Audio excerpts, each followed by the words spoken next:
ကျွန်တော်ဒီနေ့ကမ္ဘာအလှည့်ဝက်ဆုံးစစ်တပ်တီနီယာများအကြောင်းကိုဗဟုသုတအနေနဲ့ပြောပြပေးသွားမှာပဲဖြစ်ပါတယ်။နံပါတ်5ကိုရာရာမန်ဒူတောင်ရုရှားနိုင်ငံအမြင့်ပေ9382ပေရှိတဲ့ရာမန်ဒူတောင်ဟာတောင်ပိုင်းဥရဲ့တောင်တန်းတွေထဲမှာအမြင့်ဆုံးပဲဖြစ်ပါတယ်။ဒီတောင်နာမည်ကိုတောင်စိုးဆိုပြီးတော့လည်းအဓိပ္ပာယ်ဖော်ဆောင်ကြပါတယ်။1990ခုနှစ်နောက်ပိုင်းလောက်မှာအဆိုပါတောင်ပေါ်မှာဒူးဖော်မှု project ကြီးတစ်ခုလှုပ်ဆောင်နေတာကို US ဂျိုဒူကနေဖမ်းယူရရှိခဲ့ပါတယ်။ဒီဒူးဖော်မှုနဲ့ပတ်သက်ပြီးရုရှားအစိုးရကတော့တေချာတဲ့တုံ့ပြန်ချက်ကိုမပေးခဲ့ပါဘူး။မိုင်းတူးတဲ့နေရာလိုလိုဂိုးတောင်လိုလိုဒါမှမဟုတ်စစ်ဖြစ်ရင်ခူအောင်လို့ရမယ့်နေရာလိုလိုပုံစံမျိုးပါပဲ။ချို့တွေကတော့ရာမန်ဒူတောင်ဟာနျူကလ িয়ার လက်နက်တွေတိုးလောင်ထားတဲ့နေရာကြီးဖြစ်နိုင်တယ်လို့ဆိုပေမဲ့အခြား theory ပညာရှင်တွေကတော့အဲ့ဒီထက်ပိုမယ်လို့ယုံကြည်နေကြပါတယ်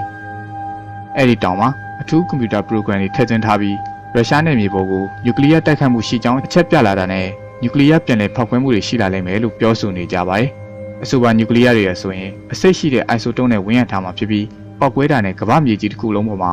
ရေဒီယိုတက်တိကျမိုးတိမ်ကြီးဖြစ်ပေါ်ပြီးရှိသမျှတက်ရှိတွေအလုံးတေဆုံးသွားကြရမှာပဲဖြစ်ပါတယ်။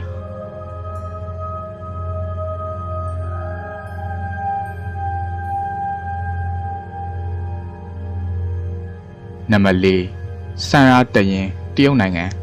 ရဲ့အဆင့်မြင့်ပန်းဖြေစကန်တစ်ခုဖြစ်တဲ့ဟိုင်ယန်ဟာဆိုရင်တဲထူထူကမ်းခြေတွေအဆင့်မြင့်ဟိုတယ်တွေခီးသွားတွေနဲ့ပြည့်နှက်နေတဲ့နေရာတစ်ခုပဲဖြစ်ပါတယ်။ဒါပေမဲ့ဒီဒုက္ခပုံကျွန်းကိုလာတဲ့သူတွေဟာခီးသွားတွေကြီးပဲမဟုတ်ပါဘူး။ကျွန်းရဲ့နှရှမ်းလှတဲ့ကမ်းရိုးတန်းလှိုင်ကူတွေထဲမှာတရုတ်ဆိုရာနျူကလ িয়ার ရင်ကုန်သင်္ဘောတွေကိုဝတ်ထားလို့ရနိုင်တဲ့မြေအောက်တရင်တစ်ခုကိုလည်းတိစောက်ထားတာပဲဖြစ်ပါတယ်။အဲ့ဒီနေရာဟာနျူကလ িয়ার အဟန့်တာတစ်ခုဖြစ်တဲ့အပြင်ဆန်ရာကိုတော့တရုတ်နိုင်ငံရဲ့တောင်တရုတ်ပင်လယ်ထဲကိုနေချဲ့ဖို့ရာအတွက်အဓိကအထောက်ပံ့ပေးရနေရတစ်ခုဖြစ်မြင်နေကြပါတယ်။ဆန်ရာဟာ094မျိုးစားရင်ကုန်သင်္ဘောတွေရဲ့အိမ်ဖြစ်လာမှာပါ။ဒါအပြင်အဆိုပါရင်ကုန်သင်္ဘောတစ်စီးချင်းစီကလည်းနျူကလ িয়ার တုံးကြီးတွေကိုတည်ဆောင်နိုင်ပါသေးတယ်။အဲ့ဒါအပြင်ဆန်ရာဟာလေတင်သင်္ဘော6စီးရဲ့အိမ်လည်းဖြစ်လာနိုင်ခြေရှိပါတယ်။နံပါတ်3 Porton Down UK ဝါဆိုင်ယာအင်္ဂလန်မှာတည်ရှိနေတဲ့ကမ္ဘာပထမဦးဆုံးသောဓာတုစစ်စင်ရေးသုတေသနစက်ရုံ Porton Down ကို1962ခုနှစ်မှာတည်ထောင်ခဲ့ပါတယ်။အဆိုပါသုတေသနစက်ရုံမှာ1945ခုနှစ်နဲ့1989ခုနှစ်အတွင်းမှာလူပေါင်း3400ဟာအစမ်းသပ်ခံခဲ့ရပါတယ်။ပရဟိတလုပ်တဲ့လူတွေရောဝန်ထမ်းတွေရောကသူတို့ဘာအတွက်လှုပ်နေရတယ်ဆိုတာကိုဘယ်သူမှသိချမသိပါဘူး။ဓာတုပစ္စည်းနည်းနည်းလေးနဲ့ထိတွေ့ရင်တော့အဲ့ဒီလူတွေဟာဖျားတာတွေတက်ရှူကြတာတွေနဲ့နားမကျတော့တာတွေစတာတွေဖြစ်ပွားပါတော့တယ်။အဲ့ဒီနေရာမှာမတော်တဆမှုတွေလည်းအများကြီးဖြစ်ပွားခဲ့ပါသေးတယ်။ဒါပေမဲ့လည်းအဆိုပါစက်ရုံကိုတော့ဒီနေ့အထိဖွင့်လှစ်ထားလျက်ရှိပြီးလိပ်ဆန်တွေကိုအသုံးပြုပြီးမျိုးမျိုးသောစမ်းသပ်မှုတွေကိုပြုလုပ်လျက်ရှိနေသေးပါ။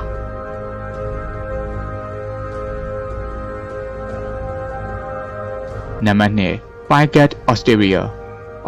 နဲ့ US တို့ပူးပေါင်းပြီးလှုပ်ဆောင်နေတဲ့ Pycat ဟာဆိုရင်ခြေရာခံဂျိုဒုစကန်တစ်ခုပဲဖြစ်ပါတယ်။အစိုးရကတော့ဒီနေရာဟာမရှိဘူးလို့ညှင်းဆိုထားပေမဲ့လူတော်တော်များကတော့အဆိုပါဂျိုဒုစကန်ဟာတရုတ်ရုရှားနဲ့အရှေ့အလယ်ပိုင်းဒေသတွေကိုထောက်လှမ်းနေတဲ့ US ပိုင်ဂျိုဒုတွေကိုထိန်းချုပ်နေတယ်ဆိုပြီးယုံကြည်နေကြပါတယ်။ပိုင်းကတ်ဟာလုံခြုံရေးအလွန်အင်ပဒန်မှတင်းကျပ်တဲ့နေရာတစ်ခုလည်းဖြစ်ပါတယ်။အဲ့ဒီနေမြေရဲ့9မိုင်ပတ်လည်အတွင်းဘယ်ရင်မှဖြတ်တန်းသွားလာလို့မရသလိုပြင်ပလျှက်စစ်လည်းမရှိပါဘူး။တနေရာလေးတီးခြားဖြစ်အောင်ထားတာပဲဖြစ်ပါတယ်။ဒီနေရာဟာအင်ပဒန်ကိုဝေးလံခေါင်ပါတဲ့အရက်ဒေသမှာတည်ရှိနေတဲ့အတွက်တိတ်ကိုဖြူဟာကြလွန်ပါတယ်။ဒါဟာလှုပ်ဝက်စစ်စင်ရေးတွေပြုလုပ်ဖို့အတွက်တိတ်ကိုတော့ကြကြတဲ့ထိန်းချုပ်ရေးစံတာတစ်ခုလည်းဖြစ်ပါတယ်။နံပါတ်1 The Wayproof မြေ US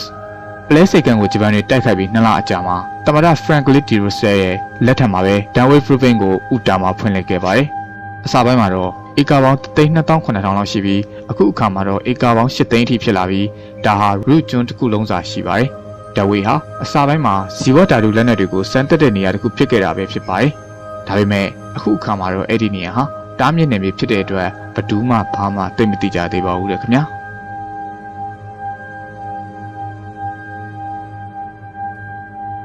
ကျွန်တော်ဒီနေ့တင်ဆက်ပေးခဲ့တဲ့ကမ္ဘာ့လှည့်ဝက်ဆုံးစစ်တပ်တီနီယာများအကြောင်းကိုအားလုံးပဲနှစ်သက်ကြမယ်လို့ထင်ပါတယ်။